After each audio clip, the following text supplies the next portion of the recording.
Okay, welcome back and All welcome, right. Brandy. Hi. Yes. Welcome, Brandy.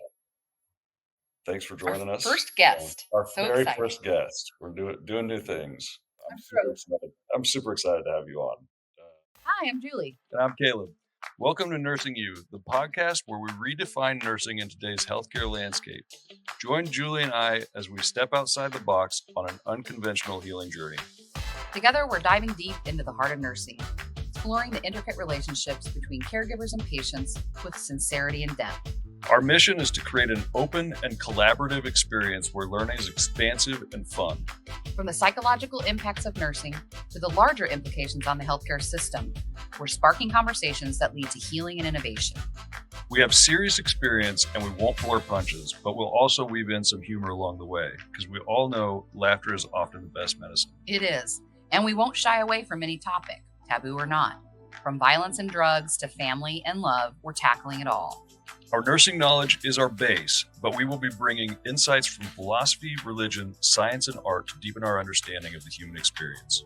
So whether you're a nurse, a healthcare professional, or just someone curious about the world of caregiving, this podcast is for you. One last thing, a quick disclaimer before we dive in. While we're both registered nurses, nothing we discuss here should be taken as medical advice. Always consult with your doctor or a qualified healthcare provider for any medical concerns you may have. The views expressed here are our own and don't necessarily reflect those of our employers or licensing bodies. So let's get started on this journey together. Welcome to Nursing You, where every conversation leads to a healthier world. Brandy and I worked together for about 3 years through COVID, and she's one of the smartest people I know, and I think she is going to be a huge contribution to what we're doing and to the conversation today. So Thank you. welcome. Thank you very much. I appreciate that. Yeah. So do you want to give us a rundown of kind of how you became a nurse and the trajectory of your career? Yeah, sure. So I went a very long and convoluted route to becoming a nurse. I'm going to date myself a little bit, but I knew from the time I was very little that I wanted to be a pediatrician. That's what I was going to do with my life. I can't remember wanting to do anything else. And in middle school, I started candy striping. So there's the date on how old I am. Candy striping is not even a thing that exists anymore. And I followed a pediatrician. And it was about 20 minutes into this shadow experience that I just looked at him and I said, "At what point do you take care of the kids?" And he said, "I don't. This is my job. I come in, I see them, I write some stuff down, I talk to the nurses, and I leave." And I'm like, "Okay, well, I want to see what they do." And so he then paired me up with the nursing staff. And that's when I got to see, okay, these are the people that put hands on and take care of. And this is what I'm interested in. And so I volunteered on the pediatric unit for a very long time. And this was when we did paper charts. And somebody called up from the emergency room looking for some help building paper charts. And I said, "Well, I can go. I can, staple paper charts here or there. It doesn't matter." And I went down there, and this is when EMS systems were intertwined with hospitals, and the tones went off, and I'm looking around going like, "Wait a minute, what is that?" And a very, very well seasoned paramedic said, "Hey kid, how bored are you right now?" And I'm like, "I'm pretty bored." And he's like, "Get in, let's go." And I went on my very first ambulance ride, and that was it. So I did EMS for the first 14 years of my career, and then decided once I had children that I needed not 24-hour shifts, that I needed stability and a bigger paycheck. So I said, "Okay, I'm going to go to nursing school." And I went to nursing school. Stayed in emergency medicine my entire career in some form of another. When I was going to school, I was a tech, I was an EMT, a medic, did all that stuff. And I've been in it for 22 years at this point. I met Caleb in the PACU. The PACU is my safe space when I get really frustrated and just kind of burnt out of the ER. I go to the PACU, and it's a different change of pace, a different type of patient. And you can kind of fill the cup up a little bit more and then get ready to go back to the emergency room. And I have worked, my husband spent 21 years in the Marine Corps. So I have traveled all over the country and done all kinds of levels, from level 1 trauma centers and urban cores to critical access hospitals that are so far out, the doc has to get in his boat and drive across the lake. He doesn't even stay at the hospital all night long. And just about everything in between. And I've never ventured outside of emergency medicine. It's what I loved, what I always thought I would do. I used to joke around and say, they will remove me and my walker from the ER. I'll never leave. And then COVID hit, and that completely changed my perspective and the way I think about medicine and the way it's ran, and the way that I can add value to the system changed.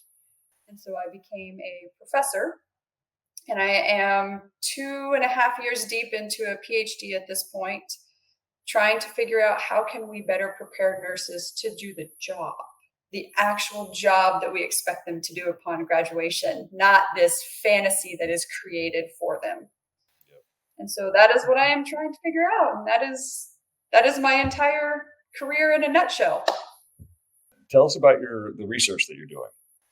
So I do simulation sequencing and integration, and we're using a couple different theories. We all know Benner, and she has established that in order for you to be a good nurse, you have to have experience. You have to see it, touch it, smell it, do it. You have to learn it essentially the hard way. There is no, I can't tell you and it makes sense. You have to do it. And then there's adult learning theory that if we put things in particular orders, just like the way your computer works, your brain takes inputs and it decides where to store them. And then it decides how easily or readily you can pull the information back out. And so I'm looking at if we sequence simulation to mirror their didactic content. So we teach them the book stuff, and then they put them in an environment where they can get that experience, where they can see it, do it, touch it, smell it. Then I can put them into the clinical environment. And so by the time they hit the workforce, they have taken care of a diabetic patient. They have taken care of a stroke patient. They have done all those things that we used to rely on clinical sites for. And because healthcare is now a business and there is liability in business, the first thing that happens when my students are in clinical, if something goes wrong or something is going south, they remove the students. They don't let students do anything anymore. Wow. They're wallflowers. And they expect this knowledge to just osmose into their head from the wall. And anyone who is a nurse understands that it does not work that way. So that clinical site is deeply underwhelming, and they're not getting the experience they need. And there are some data out there, and if you want, I can send some references so you can post, because people are going to want to know where I got these numbers from. We can put them in show notes or something. But 77% of new grads cannot complete a basic assessment. What? 77%. Now, I'm not a math genius, but that tells me that only 23% can, and that should terrify you. That's wild. 56% of new grads fail to rescue their patients because they do not understand that their status is decreasing rapidly. They fail to rescue their patients. Wow. If that's not terrifying, I don't know what is. Medical error is now the third leading cause of death. And 56% of all medical errors are completed by nurses with less than 1 year of experience. Wow. That's an education problem. Yeah. That's an onboarding problem. That's an orientation problem. That is an education problem. And we are putting new grads in situations that they are not equipped to handle. Wow. And our patients don't know any of this stuff, because the only thing we put in front of them that matters is HCAP scoring. Is your water glass full? Is your pillow fluffed? We don't measure patient outcomes. So that's what I'm trying to fix. Just fix. those scores, just the satisfaction surveys. So that's what my research is in, is trying to find a way that we can produce a not a smarter That's what you're talking about. More competent nurse. How can I get you better equipped day one to do the job? Because hospitals are not going to give you the year orientation that an ICU nurse used to get. They're not going to give that to you. You're going to get your 12 weeks. And at the end of your 12 weeks, you're off and running. Wow. Just eye-opening. Yeah, It is. I mean, And there's currently not one scrap of quantitative evidence about simulations use. No one has directly tied it to either student learning outcomes or exam scores or board results or patient outcomes. None of that research has even been done. wow. Mm-hmm. which makes you the world leader in this space. Like I you, don't know about the world leader, but like it's a small niche that I am trying to push, something that we have to consider. Like, why Yeah. are we spending millions of dollars in the simulation world if we don't even have any proof that it works? Right. We've been Right. doing this for so long. Simulation started, I mean, originally in the early 1900s, but for nurses and medicine, traditionally in the 70s. But we've spent all this time developing it, evaluating it, designing it, but nobody ever went and like, does it work?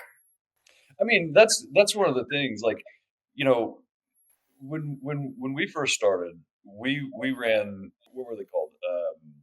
When we would simulate a code, Like the a mock. The mock codes. the mock code, but then we had a Yeah, the different mock name code. Oh, where we would go through every step, and you had instant feedback.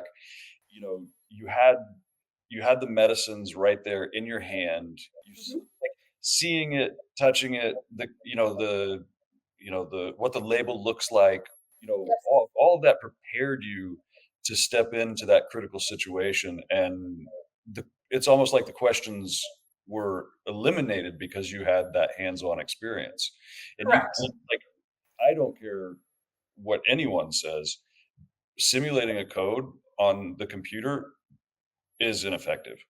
No, yeah. It doesn't work the way that a master code worked. it A is mega code. It was a mega mega code, code. remember? That's Mega the Yeah, code, term. mega that code. was. In ACLS, it was the mega code, and everybody was Yeah. petrified about it. And Yeah, as you should be, right, because right. you need to know your shit. And Yes. that really prepared. And now you got these, nurses who don't have very much experience with the code doing the ACLS, because everybody needs to be ACLS now, for their very first time Mhm. through the eSIM, and Mhm. it, they're just trying to get to the end. That's it. They're trying Uh-huh. to manipulate and use the technology just to get to the end so they can just be done, because they don't know anything about it. They've never been in one. So how could you even know? It's We have created, so along with the EHR platform that has taken the thought process out of nursing. So a million years ago when I started this, if I didn't know all the parts and pieces of a cardiovascular assessment, I could not write my notes. All the parts and pieces wouldn't be there. I had to know what was involved in that. And so then we got right. into EHRs, which were designed for billing purposes, not nursing purposes. And Right. now that assessment becomes a box that I can check. So if I don't know that capillary refill is part of the cardiovascular assessment, when I get to that box, it's going to prompt me. And so now ACLS, BLS, that RQI system, all of those things that put all of this on the computer, we are generating medical staff who use checklists. It is an order of operations for them. It is as Caleb will recognize, an SOP. I do step 1, then I do step 2, then I do step 3, then I do step 4. And we're memorizing those lists. The problem with nursing is I could have 10 patients all coding at the same time, all with the same disease process. I am going to have 10 different codes. Absolutely. No two patients are going to behave the same. So I cannot put them into a box and follow a checklist. I have to be able to use my brain and say, okay, we need to go this route now versus following the checklist. And we have gotten away from standing orders, checklists, this basic knowledge being something that we do when we don't know what else to do, to being the only thing that we learn. And so you cannot put them in application specific scenarios because they never learn to apply the knowledge. They memorize the steps and they go through the steps. And what happens if the patient doesn't follow the steps? That's where we're at. And so now these nurses come out, and I call them order set nurses. I'm going to put an order in, and they're going to follow all of those orders. And if one of those orders says, give grandma 400 milligrams of morphine, they're not going to have the application piece to think about, wait a minute, that might be too much for grandma to handle. They just follow the orders. And that's what that computer-based learning does, because it is very well structured to mimic how your brain learns things. And you got to remember, K through 12, we teach them to memorize, take the test, and dump the information. Memorize, take the test, and dump the information. You can't do that with nursing content. Stuff you learn on day 1 is just as important as stuff you learn in year 30. Yeah. And we structured their learning on a format that does not apply in our world. And then we're shocked when they can't do it. Yeah. I mean, one of the big things that's popping up for me is just that, Julie and I have talked about this in the past, how the salty veteran nurses that just leathery personalities that Shoot us were up, spit us out. so hard on us. Yes. The value of that is like irreplaceable, and because that's the only way that those nurses are going to learn is, and like the saying, we've all heard it, nurses eat their young. Yeah. Like, it's always such a negative thing. Like, in this context of what you're saying, it makes eating our young a valuable contribution to society, because we're essentially weeding out those who can't really, who are going to be dangerous. I mean, shit, I was dangerous. We're going to be dangerous. That's the key. And we're no longer weeding them out. Well, we were all dangerous day 1. Well, yes, but the difference is, my nursing mom, as you call it. If she pops up from heaven right now, you would immediately see a visceral reaction. I would be like, I didn't do it. I may have, I don't know. Like, and that is it's not necessarily that she ate me as a youngling, but she required and demanded that I learned what I needed to learn to do the job effectively. She accepted nothing less. And you take out those, you essentially separate not those that are smart versus not smart, because that's not what we're measuring here. You are taking out those, what I tell my students, you have to be smart enough to know what you don't know. If I ask you something and you look at me and you say, you got it, I have to know that you really have it. Yeah. And your fear of being wrong was what drove you to learn what you had to learn. You were unwilling to be mediocre at it, because I wasn't going to let you do that. It wasn't going to happen. And we've taken that out. And now, instead of them only being dangerous because they're new, they're dangerous significantly longer. Yeah. It's taking them a lot longer to get their feet wet, to kind of wrap their head around what's going on. When you have a nurse who, my student finds a central line that is completely uncapped, no pigtail on it at all. And she just brings my student a pigtail and says, well, you can put this on and then you can use it. And I'm like, oh, you can't. That's not how it works. Right. I'm sitting here, and thankfully my student was either A, terrified enough of me, or B, unwilling to make the mistake, because I demand, if you do not know, you ask. She called me in there and she's like, hey, can I use this? And I'm like, absolutely not. Yeah. I don't know how long that's been open. There could be a blood clot in that line this big, and we're just going to flush it into the body? Right. But you're looking at a veteran nurse who's been on that floor for 7-8 years, and that process didn't occur. The Yeah. line needs a pigtail, here's a pigtail. Right. Yep. That's what I mean, I think that's what's missing is the the new nurses coming out, they don't have the leathery, mothers to raise them.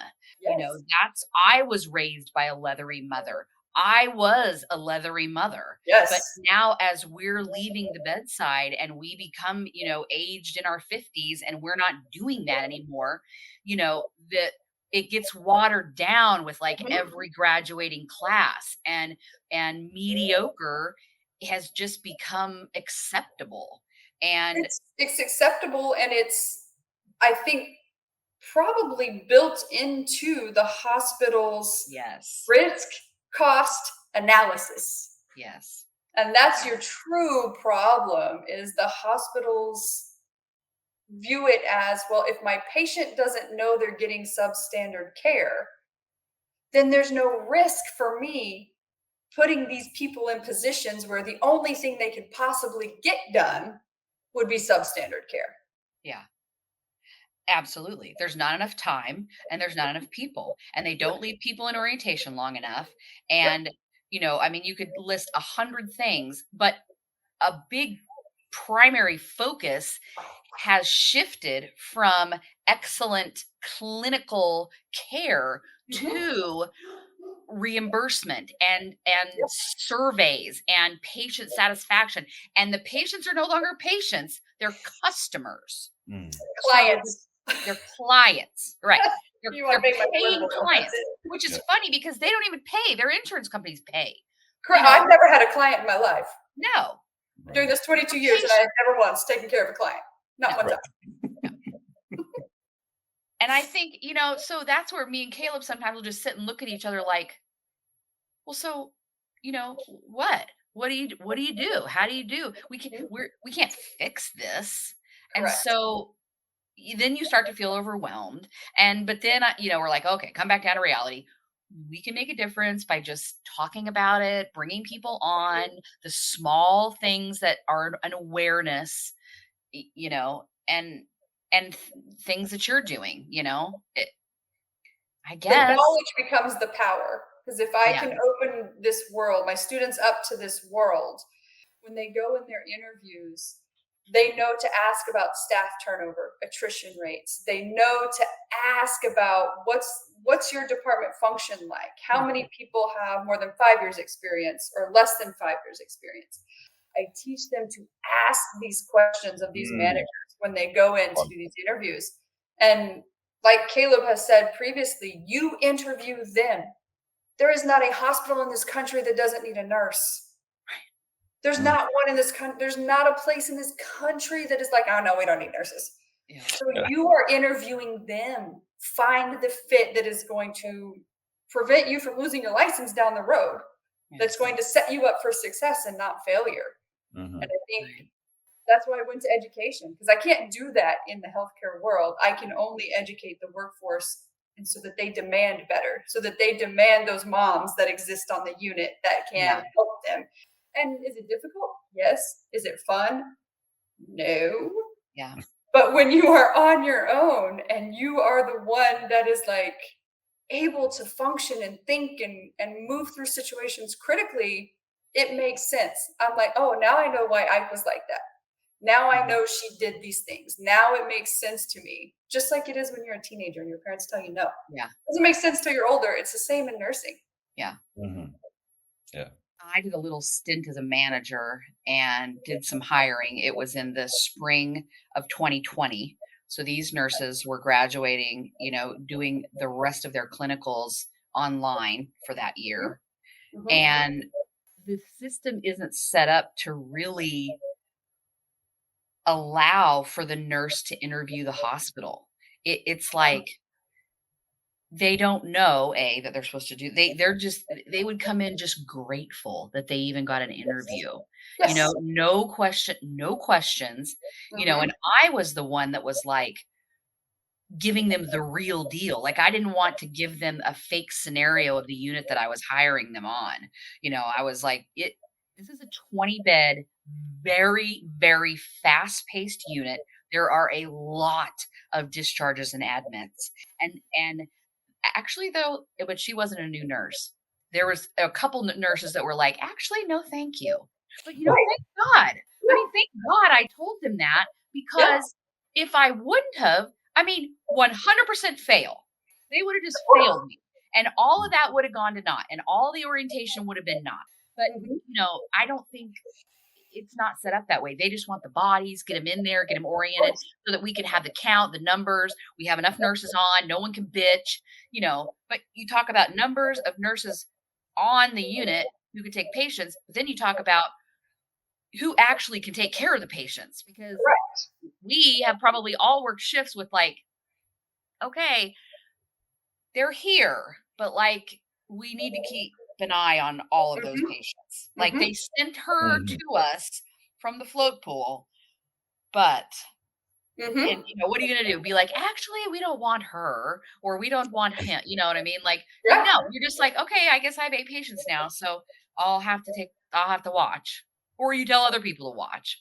It And we don't have, not only do we not have the nurse moms to exist to be that like hovering person that makes Yeah, sure that you're not going to do anything completely crazy, we don't give the people that are there, that may even have even a little bit more experience or a little bit more knowledge, any breathing room to mentor yeah, or to help right. those people that coming just a little bit overwhelmed. Because whether we like, if you took me 22 years in emergency medicine and you put me in an ICU, I would be like, okay, everybody here is alive. I don't know Right, what you want from right. me. They're all sorted. They Yeah, all like, all the holes yeah, and things have been identified. yeah, I don't know how to fix any of it. I am a yeah, sorter and a band-aid sizer. Like that is it. yeah, I don't know how yeah, to fix it. yeah. Well, I always would call that a tasker. You can do the tasks. Like when Yeah. they would send a med surg nurse down to ICU. I can tell you the tasks. You can pass the meds, you can do that, but you have no experience in clinically judgment of what the situation is, Or how and to fix it.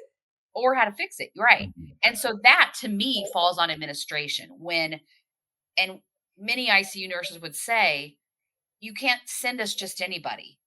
Right. You can't Mm. count that person as a full staff.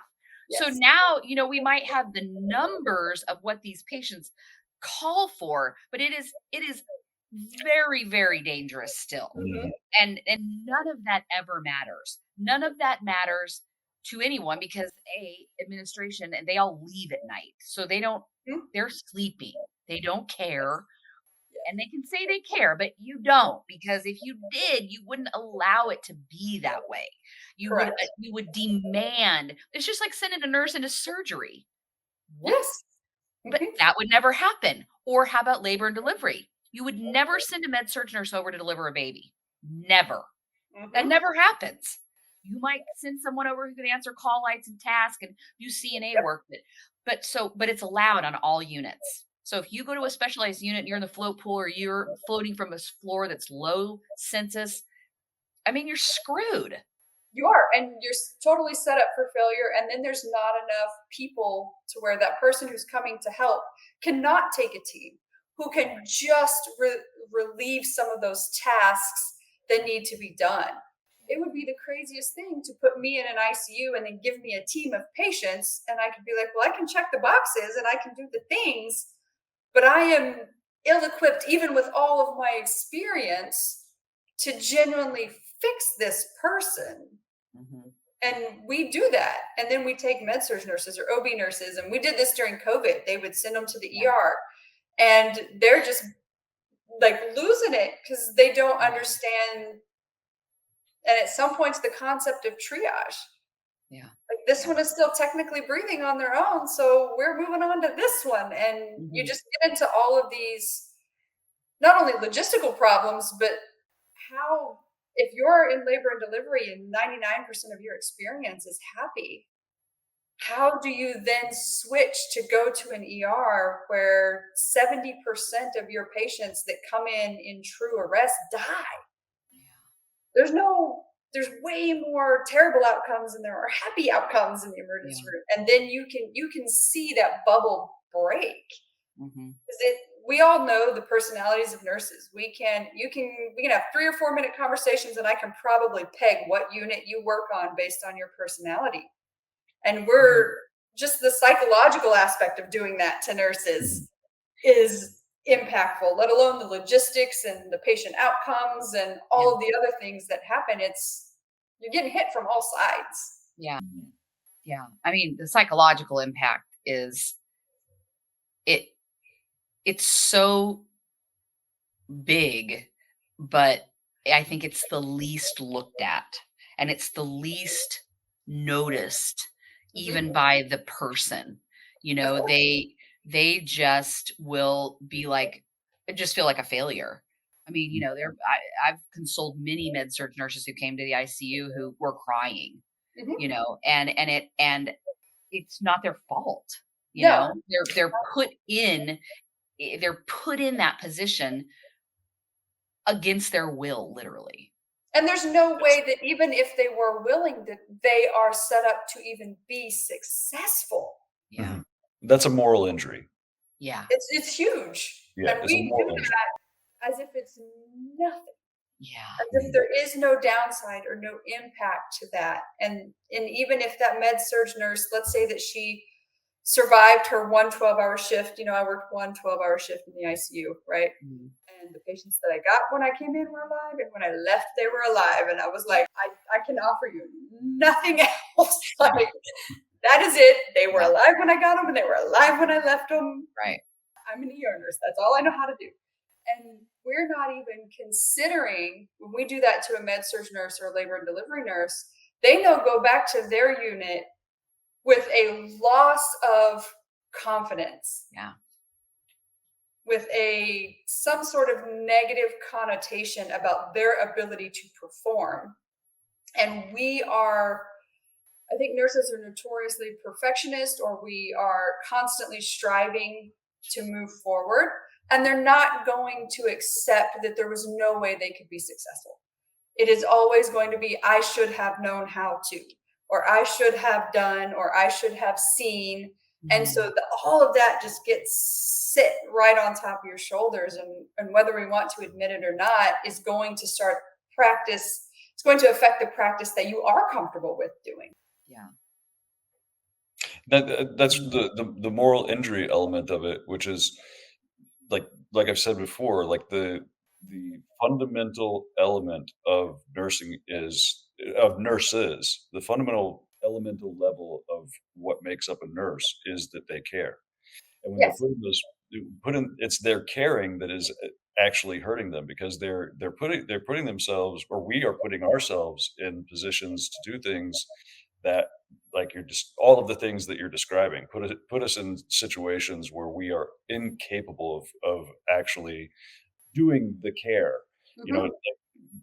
when you don't have the tools to do the job, it hurts your soul. It hurts that part of you that is truly good, which is the caring part. Yes. Yeah. Yeah. Yes. And it damages it. It And we damages. with it typically goes one of two ways. They leave. They're going Mhm. to exit the profession altogether because at some point, and I think we have all been there, you get to it is literally them or me. Yeah. Well, the other thing Yeah. yeah, the other thing, like, you know, last week, I mean, I have done a lot of research, after my breakdown. I think I've talked about this before, how, I called the state board of nursing, both of the states I was licensed in, called them, and they had nothing for PTSD for Mhm. nurses. Um, so I often, this is part of why I'm doing this work. I'll do a lot of research on nursing suicide because I've had lots of friends that have Mhm. taken their own lives. You know, and I think, last week I did a search. The NIH, everyone is talking about nursing suicide. I mean, that's where my mind is going listening to you guys talk. Yeah. Um, this is why nurses are killing themselves. An element, and it feels like having this conversation. I feel like this conversation will help heal some of these nurses that are really suffering right now. Mhm. And I don't think I've said this before. One of the things that really, really pisses me off is the every month the state boards will put out they send out the newsletter and they've got all the nurses that have been arrested for something Oh, and Not they paying your taxes. do it publicly. It's like Yes. it is so it makes me so mad. Like I could have been on the back of that newsletter so yeah. easily. Well, it's public shaming. It's It's public public shaming. shaming. It's like how they used to go out and they used to hang the people in the courtyard. That's Uh-huh. what it is. I mean, And I'm bringing that up because maybe someone will know a nurse that was on the back of one of those newsletters, and they'll send them this podcast, and they'll be like, "People understand," yeah, like, You are publicly shamed and admonished for for your inability to navigate a system that is not set up for you to successfully navigate it. uh-huh, So even if you are the best at what you do and the most mentally stable and you have your entire act is together, ducks are in a row. If we put you into this healthcare system, whether we all want to admit it or not, the system itself is going to start sending those ducks in yeah, different directions. yeah, yeah, And you cannot successfully get across the pond navigating that system the way it is designed. yeah, So you either leave or you figure out how to survive within a system that is meant for your destruction. mm. yeah, And I say meant, and I mean that word. That is not a misstep. It is meant for your destruction. Why, like, explain that because, like, last week we talked about the pharmaceutical industry and how it became what it is. Mhm. And, you know, Julie brought up the idea that there was a malicious intent, and I pushed back and I said, how it became what it is it's logical. It makes sense how it became such an efficient tool, and I'm not saying that there isn't terrible, unethical, immoral acts done by pharmaceutical companies. Absolutely, no question. I mean, the opioid crisis, in so many ways, was fabricated to make money. I mean, they're doing documentaries, they're making movies about it. Like, Mhm. that stuff is like, Mhm. okay. I feel like choosing to see, choosing to say like that this whole thing is designed to hurt you. I think that I think that that so one of the things that I like to think about is how other industries are giving care. So, like the financial advisor that prevents someone from making a financial mistake that saves their life, like that's caregiving. They're yeah, giving Only care. if they are a fiduciary and they are required to, and there's nothing in it for them. True, true. So even in something as innocuous as the finance industry, the people who are designing the system, so whoever builds this hedge fund company, if they choose to be good, then they're obviously going to be a fiduciary. But that system as a whole is only as good as those people making that decision. And any system that we have, and all healthcare systems are this way across the board, nurses have all of the responsibility, none of the authority. And if Mhm. hospitals are trying to claim that we are not the cog in the wheel that they are willing to routinely break, the system is designed so that the nurse is the one that routinely breaks. That's what I mean by it is meant to Mm. happen that way. If you look at the way the healthcare system is designed, everything, if the room isn't cleaned, that Yeah, doesn't we fall carry on it. Yeah, housekeeping. yeah, That's yeah, me. yeah. If the sink is clogged, that's not a plumber. That's me that has to take care of that. If the patient needs transport, that's not a transport service. That's me. If the patient doesn't have a house to discharge to, I'm coordinating that. So Mhm. everything about this system is designed to fall on one person, and that is a nurse. And one of the things I teach my students is if it exists within the four walls of that institution, it's your job. Mhm. Whether that is housekeeping, dietary, plumbing, physical therapy, transport, it doesn't matter. That is your job. It's designed that way. It is meant so that all of that weight and none of the authority falls directly on the nurse. She is the expense on the budget sheet. Yes. Expendable. Yes. It is designed so that that weight sits right there. And I don't, the people you can say, the CEO, the nursing director, you can talk about those individuals. And I don't think that those individuals are maliciously doing that. They are also in the system. Mhm. So the Yes. whole system is making it, no matter, you can have the greatest CEO. And I've worked under a couple, Mhm. but they only have so Yeah. they're constrained. Yep. And they're then I- working with what you are, which is an expense. You Correct. are an expense. And in a business model, you have to manage your expenses. And so to give nurses what they deserve, what they should have, how treat them as humans and part of the, like if we had investment in the company and we were part of all of that, we would be treated differently. We Mhm. don't have a seat at the table. We Not are even the close. worker bee. Yeah. Yes, And not and, even and it's close. just how it is.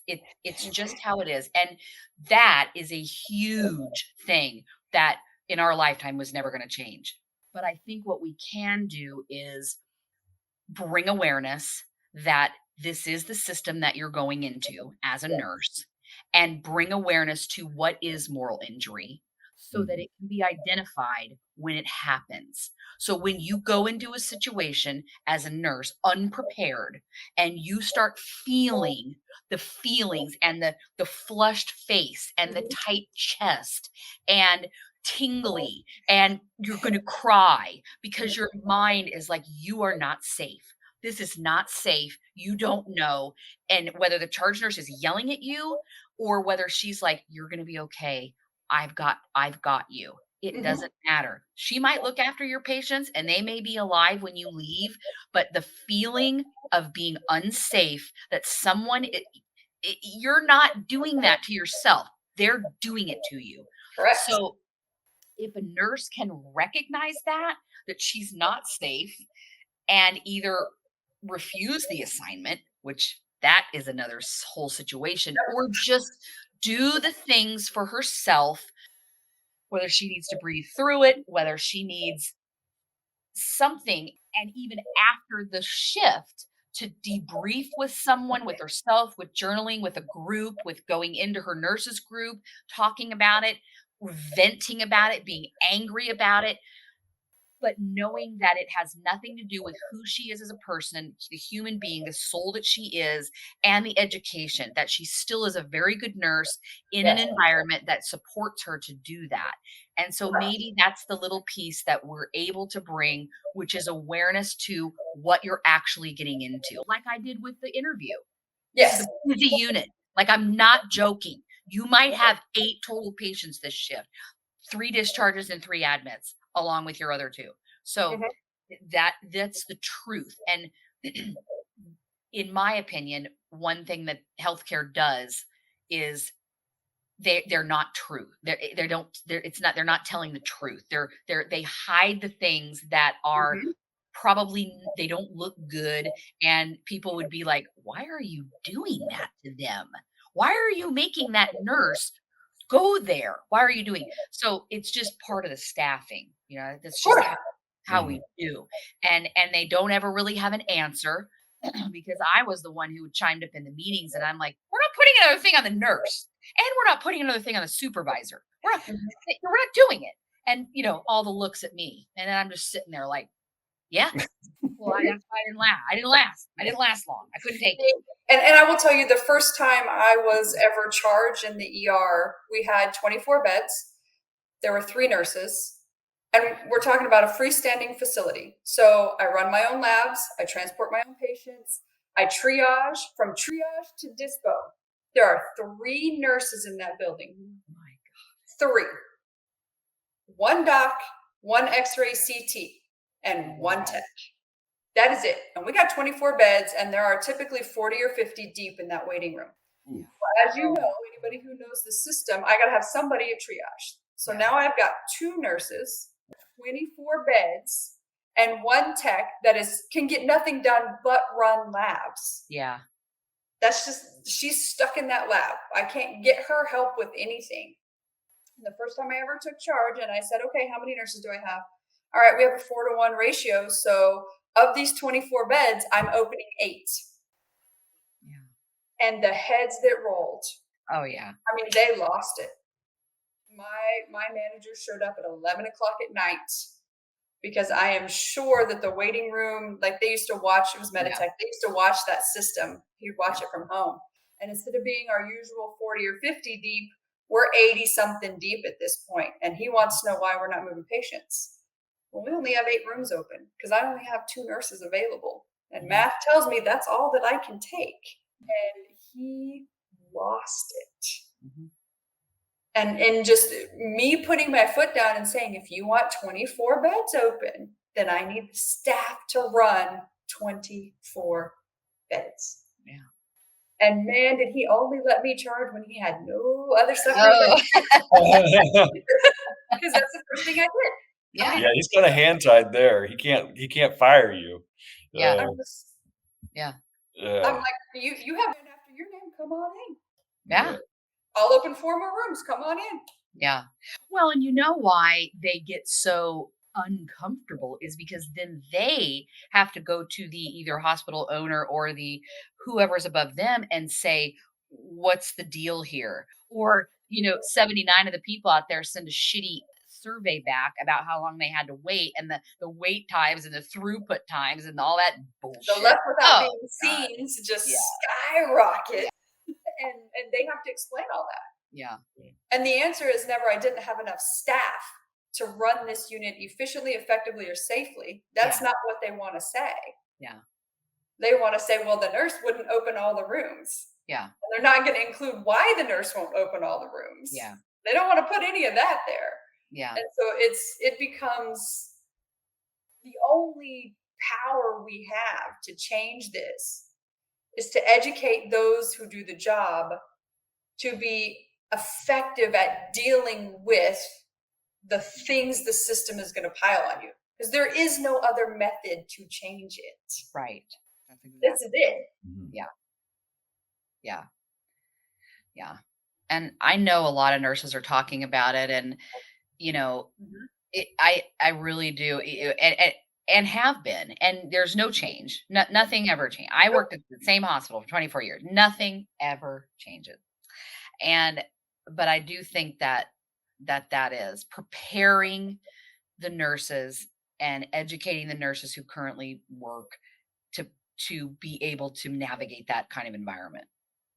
And then and take care of their own selves and their own mental health rather than taking it all on as failure and stress that is nobody should have to deal with because you think that you should know, but you don't know. Nobody's prepared for that.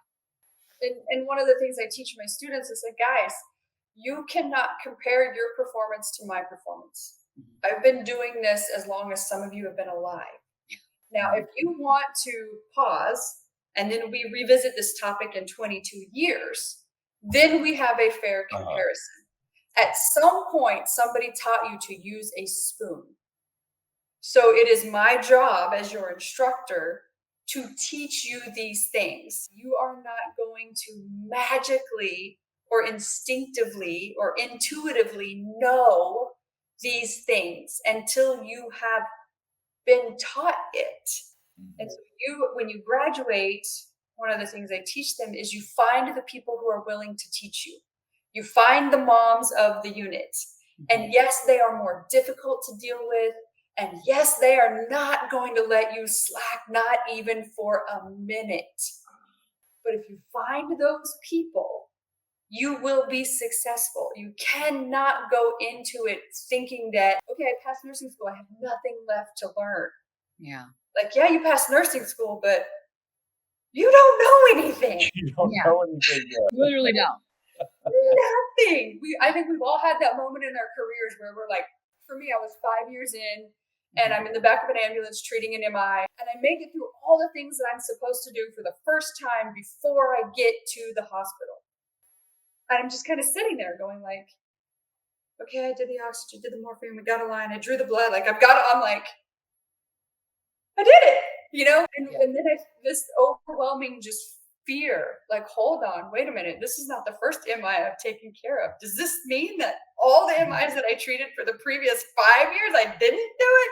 And you start to look back and realize that progression of just being in it and kind of learning it and having a deeper understanding versus that surface level knowledge that you come out with. And you're like, how didn't I kill anybody? Yeah. Like, how did that not happen? Yeah. And you kind of have that epiphany.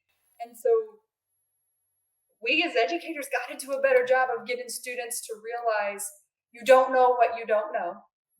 And you have to be willing to learn it. And in the way this system is designed, no one's doing that for you. Yeah. No one's making you do it. They are going to leave you on your own. So you have to seek out these mothers of these units who are going to say, come here, let me teach you. Let me show you. You're doing this in 47 steps when it can be done in 3. Come here. Let me help you. And we just don't do that in school. Yeah. Nor do we do it in orientation. And we just, your person that you orient with could be a different person every single time. Or it could be somebody who graduated 6 months ago. Yeah. And I'm just over here like, oh, I'm not even Catholic. I'm going to give you one of those. Yeah. I mean, how is somebody who graduated 6 months ago charge on a unit? Yeah. Orienting new nurses, and just this is where that system has led us, because all of us who finally realize we're out. So I want to shift gears just a little bit, and I feel like that's a good segue, because I do feel like the system is changing, and like we talked about before we started recording, you're kind of on the cutting edge of technology and the application of AI. I mean, I've said this before, just us doing this podcast and talking about the trauma of nurses and everything that's placed on us is in some way could be viewed as an advocacy for technology, for the implementation. Because if AI can if AI can somehow replace us in that cog, then it is saving a tremendous amount of human suffering on the side of nurses. So, and I mean, it's the time that we're in, and I've I've said it before. I don't like AI. I don't like. I shouldn't. It's just there's so much. We're moving so fast. We haven't even figured out how to um, keep data breaches from happening. Of course. Like, Yes. so we're going to push forward and Yeah. and integrate our entire world with this technology. Like, it doesn't make any sense. We haven't even problem solved what we have. So that, but you're already using AI. Tell us. I don't know how AI. I mean, I know in radiology, I've talked about that, I think, on the podcast. AI can more accurately diagnose diseases than the human. I've talked to a radiologist about that, and she said that she's a long way from losing her job. Like, it's years away from her job being eliminated. And I think with AI integration into education, we as nurses are never going to be replaced. I think as far as the education side goes, this allows me, I use AI in an adaptive sense. So our NCLEX questions that we use are adaptive now. It's not just a set of questions. If my student can start out and they answer the first 3 correctly, well, then the 4th one will be harder. And if they get the 4th one correct, the 5th one is harder. And so we are stretching and pushing that knowledge base by instead of everybody answers the same 100 questions at the same level, we're pushing you until you get to that point where you can no longer answer the questions successfully. And that's my gap. And if a certain percentage of my students land at the same gap, then I'm going to look at discriminating factors. Is it the top half of my class or the bottom half of my class? Does this mean that my lecture on fluid and lights was lacking in this area? So that's how we're using it currently. And then I use it for part of my virtual simulations. And the reason I use the AI is because they can't treat it like an ACLS checklist that they go through, because it's never going to be the same simulation twice. So even if they check the same interventions or do the same things, it's going to adapt to make them think. You can't memorize your way through what I do. I won't allow it, because I don't care if you can memorize the content. I care if you can think. So it kind of sounds like to me what you're doing there is countering all of the negative effects that you were talking about, nurses coming out unprepared. Yes. I mean, there's still like the Wildly unprepared.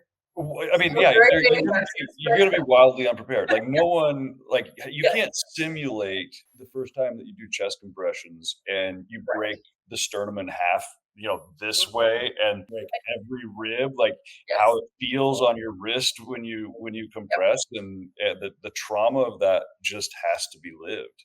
And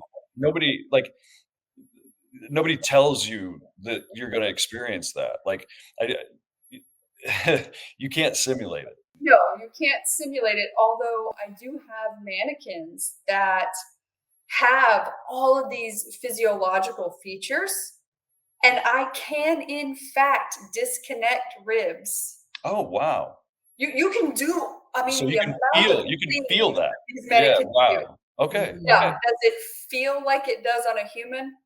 No. No, but at least there's the awareness. I mean, it was so traumatic. It was so traumatic the first time that I pounded on a 103-year-old woman's chest. Or the first time I did end of life care and I rolled the person and air was pushed out of the lungs. Yeah. You want to talk about a heart attack that I still remember to this day. And so we can get not an exact simulation, but with some of that high fidelity stuff that's out there, I can at least make them situationally aware, so that their first reaction when this happens to them in the actual clinical practice is not panic. Yeah. And that's part of what we have to try and avoid. And that's the reason why we have to integrate and sequence simulation to expose them to everything that I possibly can before the real world does it. If you don't teach your toddler boundaries, the real world will. If we don't teach our nursing students these things, the real world will. Absolutely. And when I do it in a simulated environment, no one dies. Your mistakes don't kill anybody.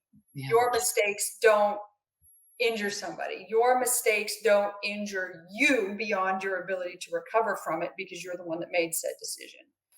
So I think AI has a significant place, not only in education, but in the nursing world. And I think we could use AI to route some of that housekeeping, to route some of that staffing, to route and adjust some of those things on the fly that don't necessarily take the job of the nurse, but perhaps improve all of those ancillary processes that the nurse is responsible for, so that we can get the nurse back to just being the nurse. I would venture to ask every single nurse that's ever left the profession, if I put you back into an environment where you had to do nothing but be the nurse, would you go back?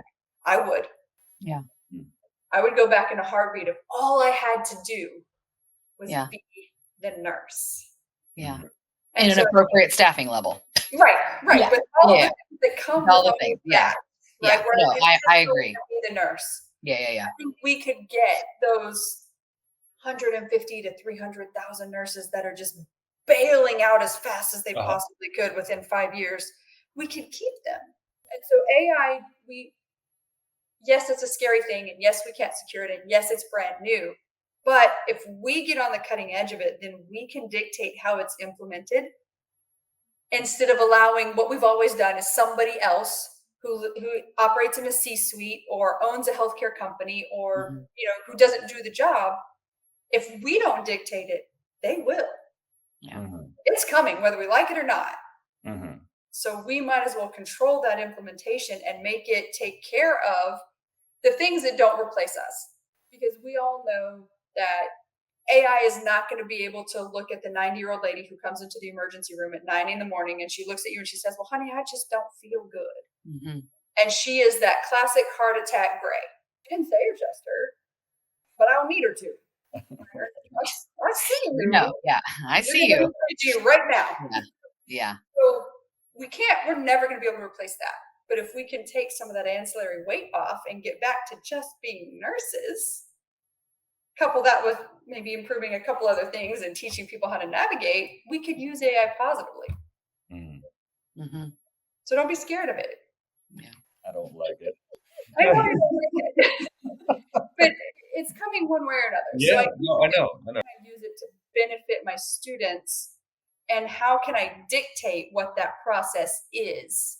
Mm-hmm. And not that I'm the end-all be-all authority, and by I mean, how can educators dictate how that's implemented so that it does benefit our students and it's not another checkbox. It's not something that we just have to complete because we're in nursing school. We can make it truly beneficial.